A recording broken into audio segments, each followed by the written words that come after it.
We've shown you many examples of journalism veering outside the conventional lines on this show, but one Newsweek senior writer has made a name for himself this election season with an arsenal of florid headlines, especially florid ones. His name is Kurt Eichenwald, and he joins us now. Kurt, thanks all for coming on. Thanks for having me.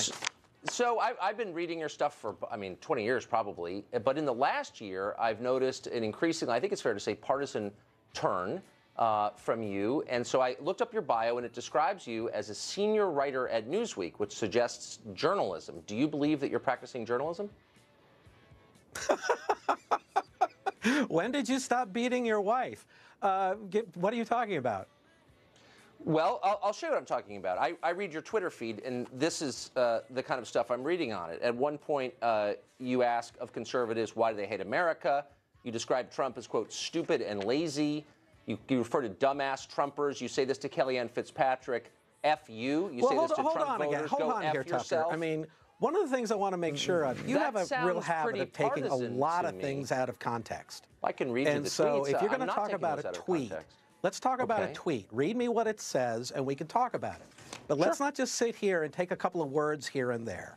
Now, if you're talking about the would you want me to read you some of your tweets? Read me one. Let's talk about the one that bothers you the most. Well, I mean, there are a lot, and it's not that they bother me. But I can't answer a question about a lot of tweets. Give me an answer. Give me a question. Well, you're entirely entitled to your opinion. My only point is that you ought to label yourself as what you are, which is an advocate. And so you say things like this. How can Trumpsters defend a president-elect? Let's stop for a second. You won't give me an example. I'm trying to give you one right now. Then give me... Here, you know what? Let's play the game another way. I spent a little while just sort of doing some research on you. Why don't you answer? Let me ask you this question, if you would. Tucker Carlson falsehoods. Okay. And I can sit here and I can read them to you one at a time. I appreciate it. And we can talk about what you have to say. That's pretty good. Or you can give me an example of what you're talking about. Well, I'll give you a perfect example. You wrote this on September 12th of this year. You said, this is a tweet, I tweet so many attacks on our bad, lazy work of the press, I doubt I'll ever be voted to win a journalism award again, which is also a humble brag, by the way.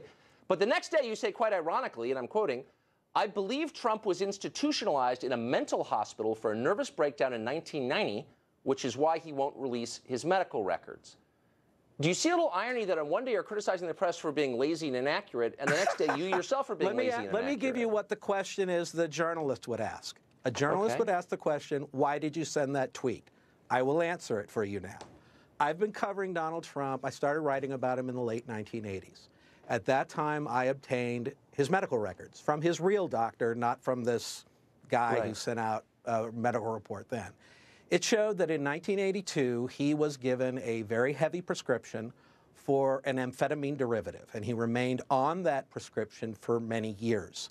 I knew from people inside the Trump organization that they were deeply concerned about his condition, that he was getting reckless, that he was getting impulsive, that he wasn't sleeping, that he was speaking with these sort of great variations of grandeur, that he could do anything. And in 1990, because he did so many deals that were so reckless, his whole empire was going into bankruptcy. And he was going through a divorce, and I was told that there was, and now, let me say, I'm talking about reporting process. So I'm saying, here is what I was told. Was he in a mental hospital or not in 1990? You allege that he was. Was he or wasn't he? He wasn't. I mean, Tucker, if you don't want me to answer the question, I'm asking you the question. Was he in a mental hospital in 1990 But I would like not? to answer the question. You've made an accusation. Let me answer. No, I read your tweet. So in 1990, I was told that there was essentially a breakdown. I'm giving reporting process here, okay? Clearly, I didn't print it.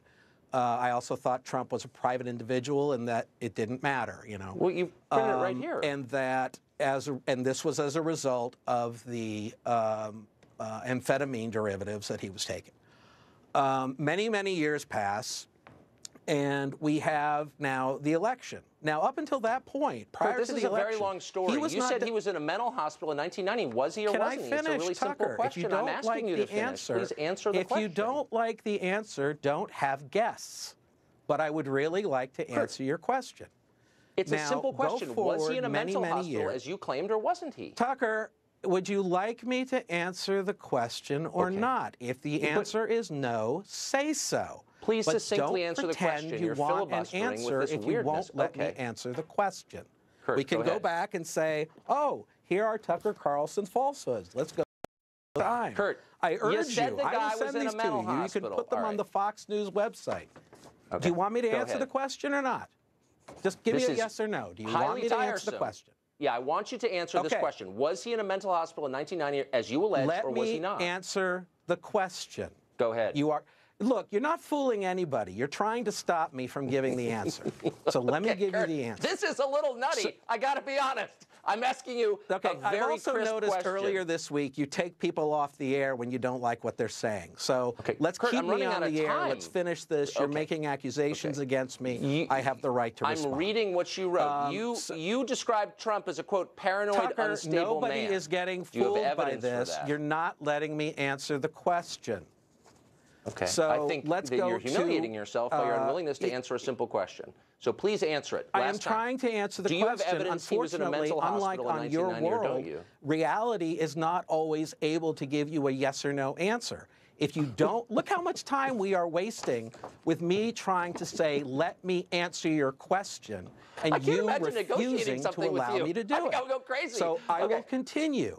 All right. What happens then when we get to I begin to see Trump's behavior got very normalized in the 2000s.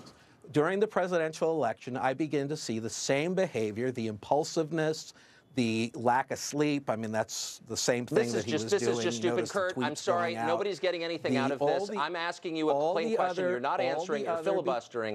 Let's move on to something else. Can you stop? This is not interesting. No, Tucker, let me ask. I am not allowing you to make an accusation and then I'm not making an accusation, Kurt. That is obscene. It is not asking you to substantiate a claim that you made. If you want to have a dialogue, don't have guests. So Can I just ask you one last question? And nobody's getting fooled. You're trying to stop. How can Newsweek employ you as a reporter, Kurt, when you're throwing lines like this around that are untrue, that you can't substantiate, when you say to the president's spokesman, F you, that's not the behavior of a reporter. Okay, let's go here. Let me take one for you. How can Fox News employ you? You really want to do this? Do you really want to play this game, or do you want me to answer? Performance art. I've never had an interview like this in my life. On Newsweek.com if you want. I can tweet it all out if you want. I'd like you to put it up on the Fox News website. Or you can let me answer your question. I think you may be coming undone, Kurt. How about this? I'm going to give you 30 seconds to answer this question. Do you have evidence that he was institutionalized in a mental hospital in 1990? Still on 30 seconds. Now, okay, I will say this, because it's a message I've got from people from the CIA. I know a lot of officers. I know a lot of agents. I've been in their homes, and they're really delivering this to you and to Donald Trump. These are people who have sacrificed a lot for this country. They go through into the CIA every day. They walk past that wall with 117 black stars. If you're going to say that we can't talk about the fact that there are 117 patriots whose lives have been lost serving this country, that's fine. I'm starting to have concerns about you, Kurt. Right now, tell me what the secret message from the CIA is. Who are putting their lives on the line, who are to be sources of information for the CIA. That information is coming in. That information is then being put together by analysts who are not well paid, and they do very hard work, and they do it because they are patriots. I'm sorry, we're out of time, Kurt, and I don't mean this in a cruel way. I would have real concerns if I were one of your editors, and I mean that. I'm not calling anyone a liar, but I am saying I'm concerned about your behavior on this show tonight. But thanks a lot for joining us. That's because you won't let me answer your questions. I don't think anybody's fooled.